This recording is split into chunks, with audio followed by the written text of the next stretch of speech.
And I just really appreciate that we have that relationship where I couldn't find the words.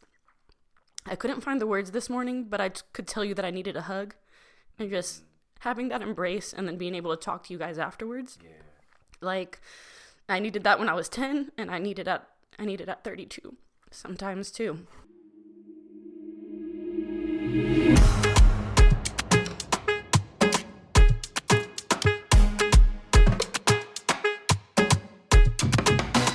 Welcome, family, to the Bacon Bits Podcast, where we immediately want you to apply the bits of information to your life.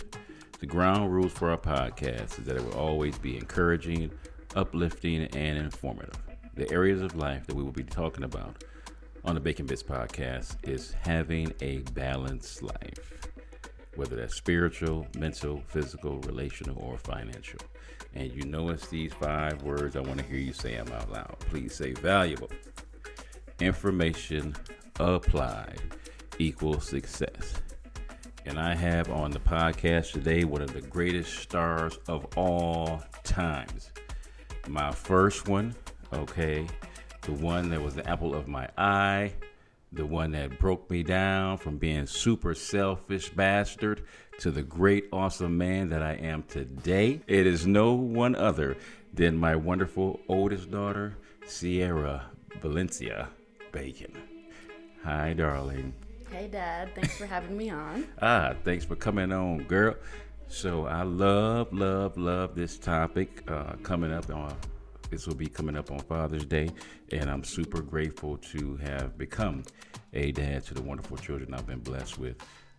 And I wanted to share that love with other brothers so they can understand that, man, being a dad is one of the most important jobs you will ever have on this planet. I am so grateful for this privilege that God seen fit to let me be a dad. So I am grateful that my baby is on this podcast with me. So, first thing I want to say is I knew since I was 6 years old that I wanted to be a dad. And I know that's crazy to say that, but I always knew because of how my dad was to me and was never there. I said, whenever I have my kids, man, I'm going to be there for my babies no matter what.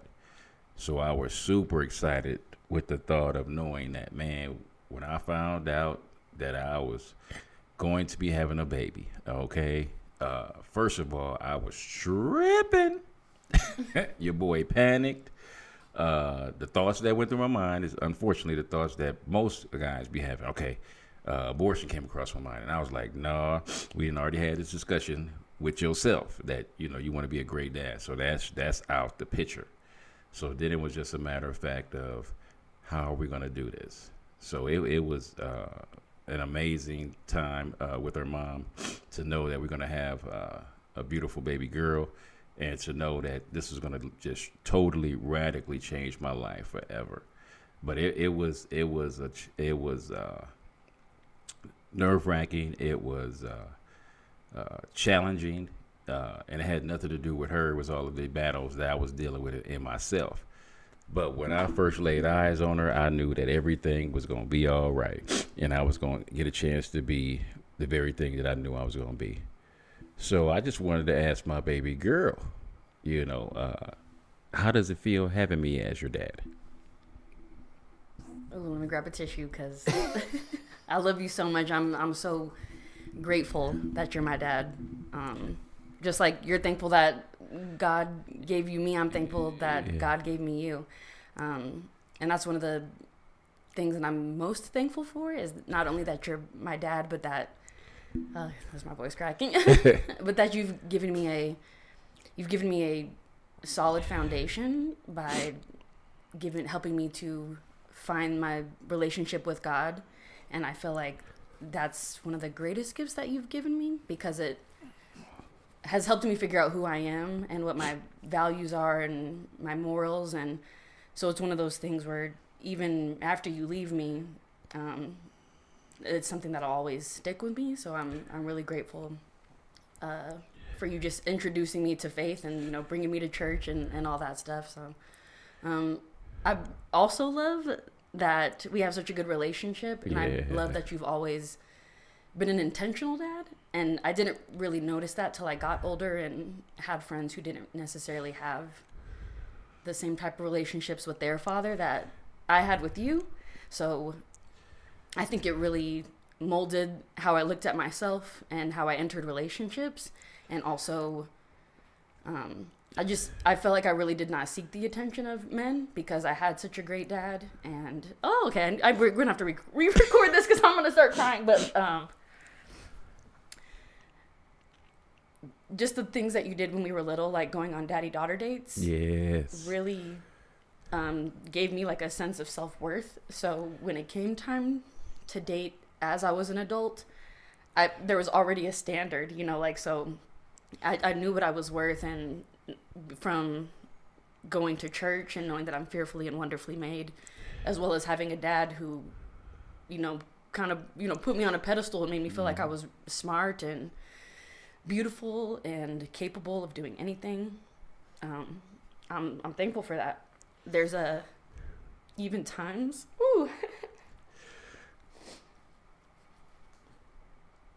there's even times as an adult where I'll maybe speak negatively to myself because I've made a mistake or like didn't do something and let myself down. Mm-hmm. And I have memories of being little and making little kid mistakes and telling myself, oh, like I'm so stupid, or like, oh, I shouldn't have done that, I'm so stupid. And I remember you always correcting me and being like, don't ever talk to yourself like that, ever since I was a little kid. And I think I just appreciate how much you took the time to make sure that I knew that I was fearfully and wonderfully made and didn't need the approval of anybody else, that I just needed to be right with me and right with God. So Thank you for instilling that in me. Amen. Yeah. Well, you can tell, ladies and gentlemen, this is going to be a long crying, snot, we got to re-record all that. snot running, tears flowing episode. So just be prepared. Hopefully you get your tissues and pull over to the side of the road, because you might get a little misty eyed. But it was just, I know the thing that was crazy, and this is one of them things that might be eye opening to you. But being a dad at the beginning, it was crazy because it's one thing to do something on the outside, but you have an ulterior motive on the inside. Now, this is going to be some deep insight for some people, but the part that was crazy was, for the first 6 years of her life, I loved her like a dad is supposed to love his daughter. I just wanted to hug her and kiss her and let her know and shower her with love. But the crazy part was, the ulterior motive was, I was trying to get back at my dad in the process of loving her. And this is the part that was crazy. He was dead. I was trying to love my daughter and at the same time get back at him. Now, that's twisted, but at the same time, I'm just, I love being transparent and honest with you guys. So every time I would hug her, I'd be like, see, I'm doing something you didn't give me. I would kiss her. That's what you wasn't doing for me. You didn't tell me you love me. I'm going to tell my baby girl I love her. And it was just crazy that even though I was doing everything on the outside right, but it was like at 6 years old, it hit me that I was like, Lord, I'm trying to get back at my dad by loving my daughter. I was like, what in the world is wrong with this? But I think we have to really watch the ulterior motive of why we do what we do. She deserved every bit of the love that she got, but it was crazy to think that in the back of my mind, I was trying to get back at my dad. Because every child, I firmly believe, needs their dad in one way or another, because you have their DNA. So part of the good things and the bad things that we do as dads, and that kid has in them, they won't know the fullness of what that is if they don't know their dad and getting a chance to ask them any and every kind of question that they want to ask. So one of the questions I would like to ask my baby girl is, what traits do you think you got from me, good and bad? A lot of good. I'll say that my outgoingness is definitely from you.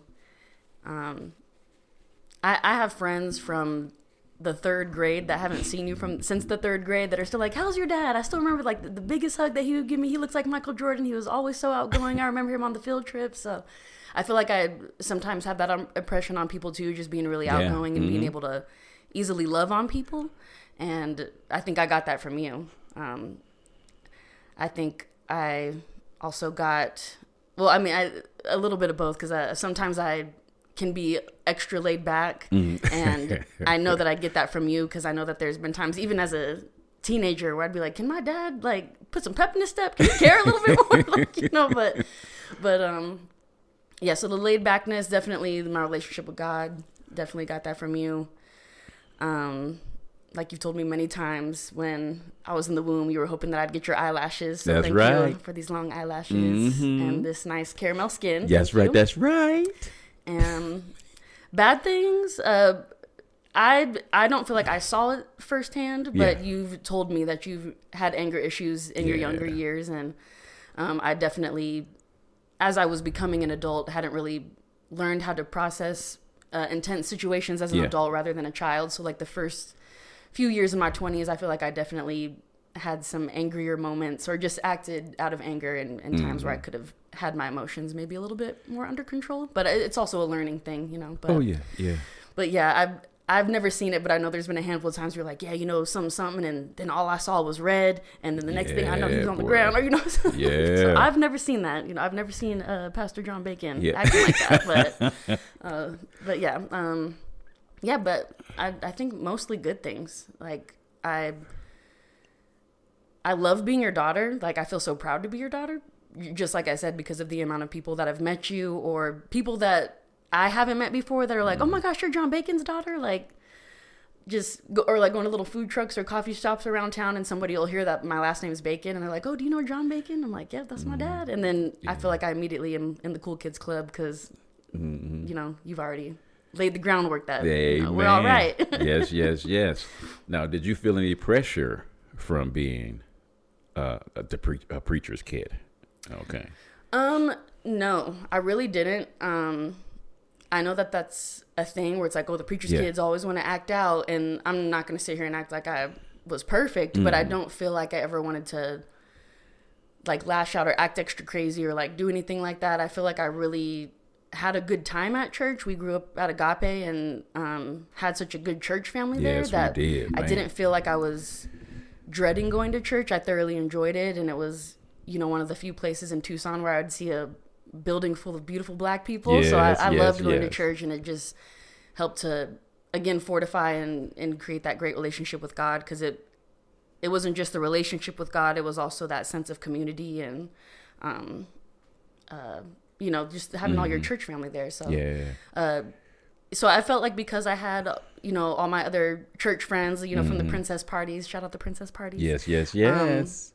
That like I had a group of people who were on the straight and narrow. Not, I'm gonna say, I don't even want to say straight and narrow. Like, we were just all had a good head on our shoulders. You know, I'm not gonna say that we didn't, you know, try to have a sip of beer here and there, or, you know, something. But I think we all, because we had, you know, such a good foundation and such a beautiful church family, that I didn't feel any pressure to act really good, or, I just felt like I was able to just be myself. Like, we have had such a good relationship that I've never felt like I can't be honest with you, or just kind of let you know like how I'm feeling. So that's always been nice. I'm grateful.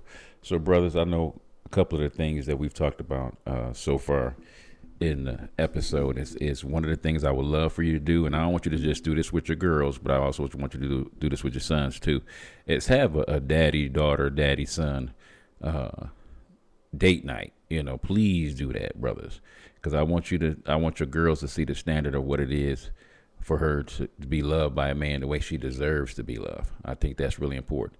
Now, I will admit, I did go overboard with all of the Disney on Ice, the circus, all the new movies that came out. And to be honest with y'all, I'm just telling y'all the truth now. I'm being transparent. The reason why I took my kids to all those movies is because I really wanted to see the movie myself, and I used my kids as an excuse to go see the movie. So when Toy Story came out or something of that nature, I was the one that really wanted to go see the movie. But I would entice my kids to believe that we really was going because, you know, I wanted them to see the movie. But yeah, we did a whole lot at the beginning of our raising the kids, and I will never regret, and I wish they still had a lot of the stuff that we had when they was kids. You know, but I think that was really important. I will say one thing I really enjoyed too, is like not only just like how to look at myself when it comes to relationships, but like especially because I'm the oldest, once more kids kept coming into the picture, I definitely always remember the times where it was just me and you or just me and mom. So it was nice that we would still get to pull away from the rest of the kids. Yeah. And I felt like I still had my dad time. Yeah. Like, you know, I've always felt like I was the special one, but I'm, you know, everybody got those little dates, but I really appreciated that it wasn't just always taking all the kids out together, that I really got my one-on-one time with you. Yeah. Because sometimes my biggest stressors in life at the time were my other siblings. So Yeah. sometimes I needed to get away Right. from them and hang out with just you. So if you got a lot of kids, just take them out one at a time. They need a break from each other. Yes. And we had, so I had Cece with her mom, and then my ex, she had 2 kids when we got married, and then we had 3 kids in the marriage. So it was 6 altogether. So it was kids, man, on top of kids. But the cool part was we did have that individual times together, you know, and I'll never regret that. Super grateful for those times that we got a chance to pull away. And guess what? I wanted to learn each kid, because that's one of the key ingredients I would tell any dad is, man, it ain't cookie cutter, bro. Each kid is super different, and you ought to treat them that way and stay super open to how they need to be loved. That's a big one, man. Don't love them the way you want to love them. Love them the way they need to be loved, because it says in the Word of God, train up a child in the way they should go. So if you see a child going in a direction that you know that's really good for them, guess what? I want you to be there as a number one cheerleader, pushing them on, and I ain't gonna say pushing, but just cheering them on to go where it is that they're being led by. And God gave each one of them a gift, so it's just beautiful to be able to study them and see the gifts that each child has, man, and to really pull that gifting out. So another question I would like to ask you, darling, is if you could do anything differently when you have your kids, what would you do? Ooh, okay. So this is if you had where the criticism come in. Come in, give it to me, because I want my brothers to hear this. I feel like you're a phenomenal father, and an especially phenomenal father to young kids. And I feel like once I became an adult, that's where it was like, I don't really know. I feel like I was still supported by you, but I feel like I needed a little bit more hand-holding. But I feel like, and Mom has even told me this too, like, you seemed like you were good. So we just were like, go ahead and fly. So, but you know, right. And you know, I've even briefly chatted with some of the other siblings too. Just, you know, and trying to find that balance between, like, we know you had to raise all of us, and I'm sure you ready to enjoy your life and all that too. But I think that's the main thing that I would want to. I would want to do everything that you did the same, but just like make sure once my kids turn 18 or start to get out the house, that there's still a little bit of like helicoptering over them, just to like make sure they're good. And I probably would have rolled my eyes the whole time had you done it. But I think that sometimes maybe I learned a few harder lessons, because I was also feeling like, okay, if they think I'm good, then I think I'm good too. I don't need to ask for help. So just maybe could have avoided a few little speed bumps. Yeah, definitely. But then again, like I said, I've never been like upset about it, just understanding and knowing that I'm the oldest and like I need help with buying a car, but you also have to change Naomi's diaper at the same time. So it's like, you know, there's a lot going on. So I think that's the only criticism or like thing that I would like take away. And then more vacations with my kids. But I'm also not going to have 6 kids, so I can afford vacations with my kids. Right on. But you know what? Even though I say like vacations, even some of the biggest like memories that stick out from our kids is like probably the stuff that didn't cost the most. Like getting the bread that was almost expired at Entenmann's and like going to the park and feeding the ducks. And like, I think I cherish those memories just as much as I cherish Disney Princess on Ice and all that stuff, going to the circus. So yeah, I think it's just those quality time, those quality moments over like how much you're spending or like really the fanfare and all that. Cause even, every time I drive past a Dairy Queen and I get a peanut butter parfait, I'm like, dang, this just reminds me of me and Dad after church getting a peanut butter parfait. Or even when you used to, Dad used to, do some janitorial work on the side for my grandpa, and even though he was cleaning, he would bring me along, and you know, it was just still time for us to hang out, and it was just special. Yeah. Yeah. And I'm glad y'all heard that, brothers, because I don't want you going broke thinking that, you know, you got to spend all this money. It's there. Now, don't get me wrong. They take them out and spoil them, man. But at the same time, a lot of times it's the fun times, and the intimate times is really, you know, inexpensive. And it's just being there. I think that is so pivotal. Is being there. Please be there the best that you can for your babies.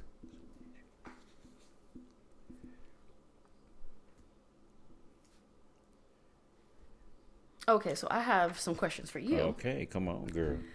All right, so how do you feel being a dad, and the most important lesson on being a dad? I think one of the greatest gifts that God gave me on this planet is being a dad. I mean, I really treasured and appreciated. I know one of the things that I was super grateful for is I knew at a young age. I really did. The first thing I ever knew that I was going to be great at was being a dad. I think this is where I love telling people, please get paid for your pain. Please get paid for your pain, because the pain that I felt when my dad wasn't there for me, I might have seen my dad, you know, 6 months out of the 21 years that he was alive, you know, during our time together. And that was heartbreaking. Now, at the end, we was at our closest, so I have to say that. But it was so much time in between that it was still a little bit of bitterness, and that's what, you know, that's where the anger came from, the anger management classes that needed to be taken and things of that nature. So I think that would be a lesson I would tell brothers is man, enjoy every moment. I definitely would tell brothers, because back in our day when I was growing up, a lot of men would wait till the kids could walk and talk and really want to spend more time with the kids. And I was like, nah, brother, listen here. Soon as you find out that they are in the womb of this young lady that is about to give birth, start talking to them. Start, you know, if you don't have to do nothing but get a book and read poetry to them, sing them some songs, tell them how awesome they are in the womb. And as they come out, continue to do that same process the whole time. One of the things that is hard sometimes is not being able to spend as much time with the kids now, you know, because guess what? They're not kids anymore. They're adults. So, you know, I think that's the thing about it with our kids being all over everywhere, for the most part, you know, that they got they lives to live. And I feel like sometimes I would be in the way, and that's just one of my own, you know, personal things.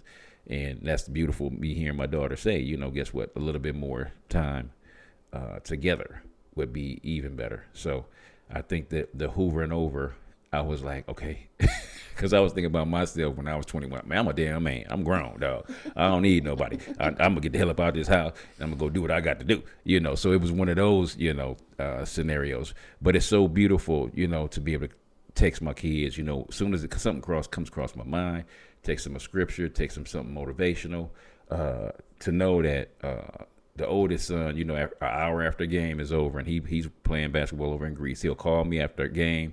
And it's fun knowing that those times still exist. You know, we just came from our the youngest baby boy's graduation yesterday, and we had such a great time together as a family. And it's just those moments of knowing that, man, being a dad is a wonderful privilege.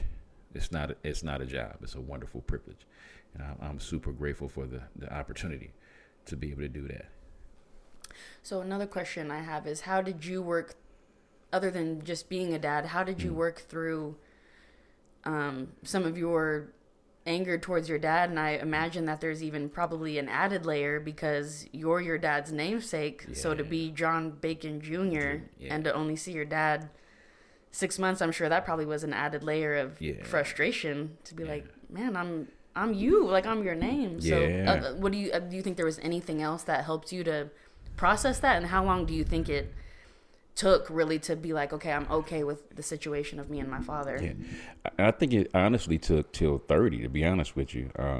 You know, I had just moved out to Tucson, Arizona when I turned 21. I think it was like 2 weeks later. Gave my life to the Lord, but at the same time I gave my life to the Lord, I was out there, you know, being buck wild, acting fool.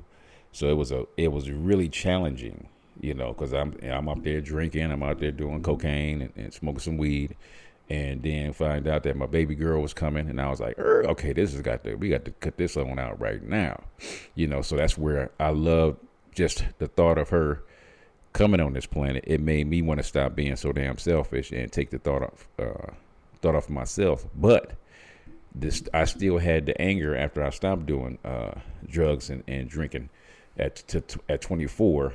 From 24 to 30 was still a struggle because I still had the anger. I still had the bitterness. I remember going behind the building. You know, she said I cleaned the office buildings, which I did. And it would be times I would go behind the office building and park my car in an empty parking lot and just holler at God. I mean, cussing him out. I'm going off, having moments. And that was part of my processing. And then at 30, I actually took a anger management class at our church. And that was such a blessing because it got to the deeper issues of, guess what? I was having daddy issues, and that was part of the anger. And part of the anger is insecurity. Part of the anger is not being wanted. Part of the anger is shame, guilt. And we can go on and on. So anger is never the real issue. Anger is the iceberg, the tip of the iceberg. When it's all the other stuff that's up under anger that stops a lot of people from getting the healing and the deliverance that they need, because they see the anger, and the anger is a cover up. Because anger, you know, sometimes if we be honest and tell the truth, you know, we be getting rewarded by anger because the person that we argue with will feel, you know, less of themselves. So that gives us the fake feeling of we have some power. So part of that, we thinking we being rewarded from anger, when in all actuality it's making us be a butthole, honestly, because we got to come back and ask for forgiveness and clear that whole thing up. But that anger seems like, at the moment, it seems like a power struggle. So going to anger management classes at 30 was such a revelation for me, of dealing with the deeper issues of the anger, getting over that with my dad, and getting over the insecurities, the hurts, understanding that when I wrote my first book, so many people were giving me praise and accolades and stuff like that, but it was still one person's voice I wanted to hear that said, "Good job, son," and that was my dad. And I'm super grateful for the men at my church because they took the place of my dad, and I was grateful that they were there, the older men, to say, you know what, son, you did a good job. You know, probably if your dad was, you know, alive, he probably would, you know, give you the kudos. But, you know, since he can't be here, we're going to do it, you know. And that helped a whole lot. That helped a lot. Nice. Yes. Nice. So what's been the biggest challenges for you being in your 30s? Because the challenges I had was, you know, trying to raise family, you know, the anger, dealing with all that other stuff. But I was thinking about, like, man, what are the challenges does my baby have? Well, I'm very barely in my 30s. Let's be very clear about that. Yes. But I think it hasn't been as many challenges as there's been, like, clarifying moments. Mm-hmm. I think a lot in my 20s I was, and I think you're supposed to do this in your 20s. You got to figure things out. You got to try things. Mm-hmm. And even if you don't know what you do want to do, you at least got to try things to figure out what you don't want to do. Yeah. So I was really afraid that when I turned 30 that I was going to feel like, oh my gosh, you know, I currently don't have children. I'm not married right now. Like, I'm not a homeowner. And, like, I do think about those things sometimes, but it didn't pile up on me like I thought it would. Mm-hmm. And I think a lot of, like, societal norms and things have changed. Yeah. So, like, you know, it's not really expected that women just hurry up and go off and get married and stuff like that. So really it's just been more of focusing on who I am. I've gone to therapy and spoken a lot about, like, setting my boundaries because I didn't feel like I really had a lot when I was in my 20s. And I think I was just trying to a little bit of people pleasing, and then a lot of, you know, some being naive, you know, moments and things like that. But setting my boundaries and figuring out what my values are have really helped me in my 30s. And even when my therapist first asked me, what are your values?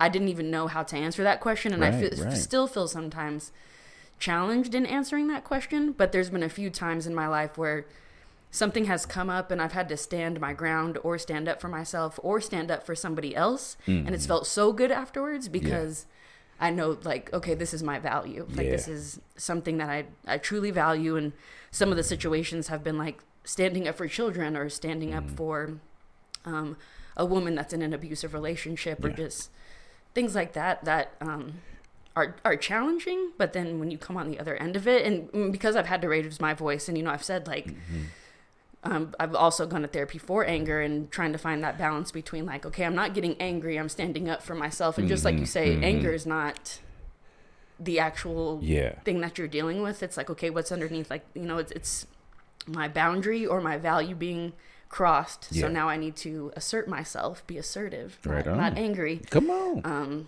And I think that's hard as a woman too, to be assertive and not feel like you're, being being bossy, or just, being told that that's not very womanly like of you, something like that. It's just some of those norms we've had to let go of. And I do feel like therapy has helped. And then also just reminding myself like who I am in God, and has really been helpful for me. I feel like each year that I get older, I'm happy to get older.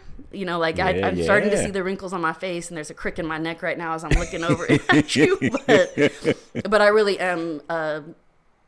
I'm happy to get older. I'm happy that I'm gaining more wisdom. Yeah. I'm glad that I give less damns. Sorry if that's not. But I feel like I used to care too much, and now I know what to spend my energy carrying on, and what's not worth my energy. So I think that's, and I'm still working through a lot of that. So, but I feel like my 30s has been less challenges and more clarity. Right on. I love hearing that. But I wish I could have been like that when I was that age. But hey, still learning. I'm still learning in my 50s. Learning my 50s. My chair this way. Yeah. Still learning in my 50s. So this is what I would like to close on. So, if you could tell young men, and I almost want to say two-parters, if you could tell young men that are becoming dads or are young dads, what is the greatest thing you think they could give their kids?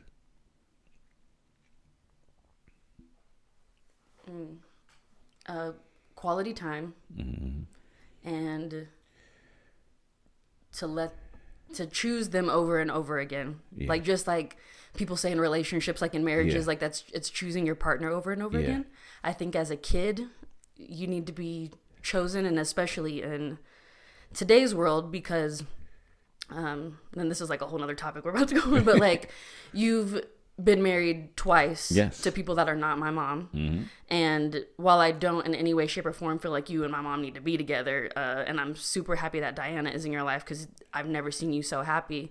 There is an element of I've known you longer. Like I was here first. Right. So I think, but you, I think balance it really well by being like, this is my baby, my sugar, my jalapeno sugar. Like I know that she's right, but I also feel like I'm just as important, and I feel like I was always scared each new relationship that came in that I would be like, I'm not my dad's favorite anymore, or like but I get to share being the favorite with Diana. So sorry, all the rest of the kids tell you that you guys had to find out this way. But yeah, so that's one thing that I do appreciate, that like you always let it known that like and in the times that you've shown up when I haven't even asked you to, because I felt like I'm grown now. And like even this morning I felt like, because I wasn't comfortable, I just had to figure it out myself, and I almost didn't want to even say anything. And I just really appreciate that we have that relationship where I couldn't find the words this morning, but I could tell you that I needed a hug, and just having that embrace, and then being able to talk to you guys afterwards. Like I needed that when I was 10, and I needed at 32 sometimes too. So I'm always thankful that we have that open line of communication, because I feel like it would have been a disservice if I just would have left this morning and tried to figure it out and not say anything, feeling like I'm an adult, I need to figure this out myself. Like I'm still able to lean on you and tell you that I'm struggling or having a rough time. And I love that you don't try to fix it for me, that you just give me options, or sometimes you just listen to me. And so yeah, I appreciate that. Man, talking about a brother feeling good up in here, boy. Shoot. Oh man, this has been a wonderful episode. I am so grateful that my baby took the invitation that I gave her to come do this podcast. So I really appreciate you. Thank you. Thank you for having me. It's been a pleasure. Yes, and this won't be the last time. So, brothers, please, every lesson you could have learned, pull over to the side of the road. I know you had some of them tears in your eyes. So please do me a favor. Listen to this podcast. This is a celebration of you, brother, to make sure you do the right thing and give your kids the best of you that you can possibly give them. This is your boy, John Bacon, with another segment of Bacon Bits. I love you guys dearly. God bless. All right. What's up, family? It's your boy, John Bacon, from the Bacon Bits podcast. Thank you so much for your support, likes, and ratings. Please don't just listen, but rate me, follow me, and subscribe. This is an amazing way to offer free support. My beautiful queen and I have some books that we have written for your growth. So the first book we have is a workbook, actually. It's called Healthy Relationships, and this is a workbook through the lens of faith. Because what makes a relationship healthy or unhealthy? So this workbook is designed, it's a 12-week, it's a biblically grounded course, and every week has a few different principles. So if some of our principles, some of our topics that we're covering are respect, cultivating security. And this is not just between a husband and wife. This is between parents, between siblings, between friends, between your bosses, employers. So it's really important, and everyone deserves a healthy relationship. And also we have The Balanced Life by John Bacon. It covers how to be prosperous in your finances, relationships, your health, your mind, and your spirit. So you can pick that up on Amazon, also on audiobook. And we also have The Unraveling, a creative healing journal, pinings, poems, prayers, and ponderings of my precarious life. I've had a testimony of I've had 2 brain tumors and 2 brain surgeries, and I'm super grateful, but I'm still grieving the process of healing. And this is part of the process. In this book, you have devotionals, you have prayers, and you have some ponderings. And in between these pages, there's a space for you to also be prompted to paint and to create your own, or maybe you want to write something in these books. This is part of your creative healing journal that we get to walk through together. And you guys can just head over to Kingdom Servants First. Kingdom Servants, the number 1, st.com. And you can purchase all 3 of these books. Thank you for your support, your love, and your contributions. God bless.